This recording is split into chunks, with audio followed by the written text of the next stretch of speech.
Ever since the late Colin Welland collected his screenwriting Oscar for Chariots of Fire in 1982 and declared with a most un-British triumphalism that the British are coming, such public displays of confidence in the country's film industry have been uncommon, even frowned upon. Perhaps it is time to amend Welland's cry this year and state the obvious: the British are here.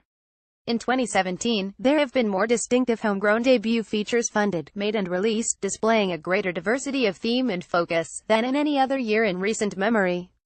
Previously it has been possible to identify small, localized pockets of new talent. Think of 2006, when both Andrea Arnold Redroad and Paul Andrew Williams London to Brighton made their debuts, or 2008, which brought forth Steve McQueen Hunger and Joanna Hogg unrelated.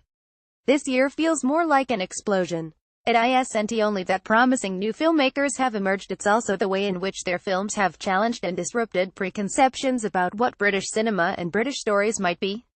The London Film Festival, which finishes its 10-day run on Sunday, has provided a focus for this crop of new British directors, 3 of whom were competing on Sunday night for the festival's first feature prize. Michael Pearce's Beast is a tense Jersey-set thriller about the passionate romance between 2 outcasts, both damaged in their own way, one of whom may be a serial killer. At times it has the feral texture of a Bruno Dumont drama, at others it is closer to a rural jagged edge, Jersey edge, perhaps. Also in competition was Apostasy, the Mancunian director Daniel Kokotajlo's coiled study of life in a community of Jehovah's Witnesses. Meanwhile, I Am Not a Witch by the Welsh Symbian newcomer Rungano Niani veers between eerie, moving and satirical as it tells the story of a 9-year-old girl in a Zambian village who is forced to choose between admitting she is a witch, thereby dooming herself to the captive life of a tourist attraction, or being turned into a goat and set free.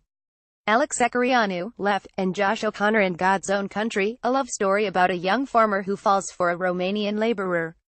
Photograph Agatha, Niteka Picture House Entertainment. These debuts come at the end of a thrilling year for new British cinema in which rural stories have predominated. 3 acclaimed first features have been set far from the metropolitan whiff of sourdough and miles from the nearest yoga studio. Francis Lee's film God's Own Country is an earthy gay love story about a taciturn young farmer who falls for a Romanian laborer. William Oldroyd's Lady Macbeth is a period drama in which a put-upon young woman responds with murderous fury to the deprivations of married life, while Hope Dixon Leach's The Levelling is set in the aftermath of the 2014 Somerset floods. Leach, who was raised in Hong Kong before moving to Edinburgh, has blamed the concentration of capital for the former London bias of the British film industry. I think rich, middle-class people tend to live in London, she said earlier this year. They tend to be the people who make films, and also go to see them. So there is a lack of belief that anyone would be interested in rural stories. Happily, the box office is proving her wrong. God's Own Country and Lady Macbeth have been commercial hits, with the former also winning prizes at the Edinburgh and Dinard film festivals. Even those debut directors who haven't abandoned city life altogether are still finding innovative ways to tell their stories. Spaceship, directed by Alex Taylor and released earlier this year, is a beguiling tale of suspected extraterrestrial abduction in Aldershot, full of hallucinatory visuals on a shoestring budget. And the recent Daphne, directed by the Scottish filmmaker Peter Mackie Burns, is a finely detailed character study of a woman in her early 30s failing conspicuously to hold her life together after witnessing a stabbing. I wanted to look at what you do when you become the person you've been pretending to be, Burns tells me. Daphne is too cool for school, but now she's reached the age where she's too old for that, and the film is about her coming to this realization. Burns is no new kid on the block himself. He turned 50 this year, 2 years older than fellow first-timer Francis Lee, and has already had 2 previous features fall at the final hurdle, the first in 2008 when funding collapsed after the financial crisis. I had to believe it would happen eventually. Otherwise what would I do? Daphne, which he expanded from a short film made with the same writer Nico Mensinga and star Emily Beecham, came together quickly when the production company The Bureau, which specializes in working with emerging filmmakers, was looking for a feature to fill a schedule hole. The stars were in alignment, Burns notes. The fact we could say, here's the short, the star, the character and the first draft really helped us. The film's unique tone, with scenes that weave unpredictably through comedy, melancholy and menace, was also intact. It's that Chekhovian mix of laughing through the tears that we were aiming for. Part of the film's funding came from the BFI, which distributes national lottery money, and instigated diversity directives in 2014 to establish a plurality of stories, perspectives and talent. The Three Ticks initiative, set up to recognize and acknowledge the quality and value of difference, asked a series of questions of all productions seeking funding, such as, is the project telling us something we do not already know, and does the project have the potential to open doors which have historically been closed? The directives have been rolled out to other UK funding bodies, including Creative England, Film Cymru Wales and Northern Ireland Screen, and has had a demonstrable effect in the representation of gender, ethnicity, sexuality, disability and geography, though Burns chuckles gently when I raise the subject. Maggie Mulabwe in I Am Not a Witch, about a Zambian girl who is banished from her village after allegations of witchcraft. Photograph Film Company handout. Diversity was certainly discussed in terms of cast and crew on Daphne. But we were shooting in Elephant and Castle in South London, so we couldn't really avoid telling a diverse story unless we were making some strange, Notting Hill-esque fantasy. You know Pierce, who is 36, also received BFI money for Beast.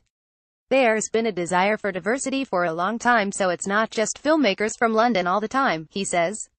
And when you look at a lot of the current directors, Rungano grew up in Zambia and Wales, Francis in West Yorkshire, Dan, who did Apostasy, was born in Manchester, me in Jersey.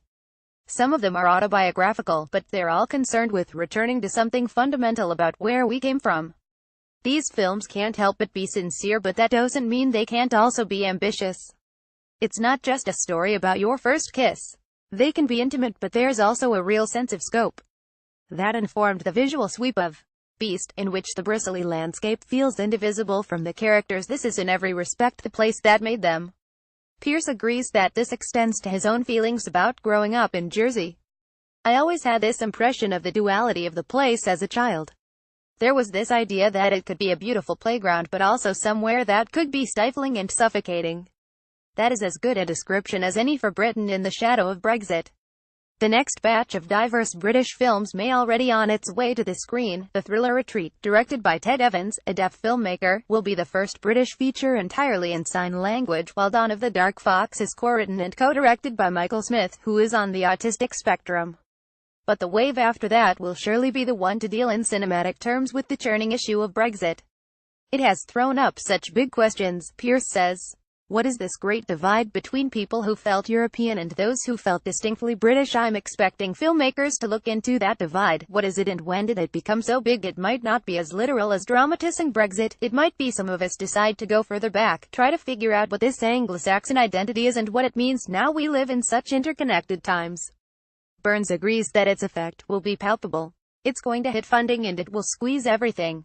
And it's going to affect the stories too. Then again, as Nina Simone said, it's an artist's duty to reflect the times. Daphne and God's Own Country are on release. I Am Not a Witch opens on Friday. Apostasy and Beast will be released next year.